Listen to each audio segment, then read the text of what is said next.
how to change Roblox keybinds on PC.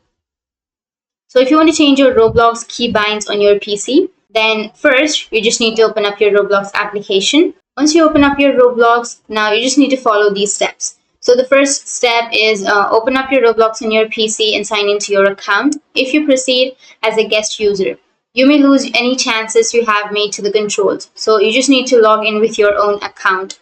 Once you've logged in, you need to go and open up a game. This is the step 2. Once you've opened the game, now you need to make Roblox go into the full screen. And once you have the game and the full screen, the third step is you need to open the settings. So if you don't know how to open the settings on your game, then what you need to do is simply press the escape button.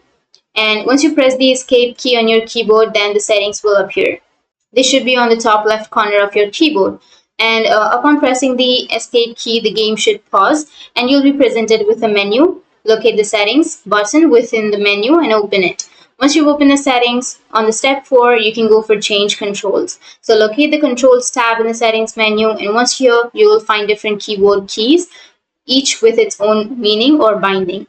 So simply double click on that binding you want to change and press the button you want to replace it with. And that's it. That's how you can change your Roblox keybinds on your PC. And if you have any questions, feel free to comment below. Thanks for watching.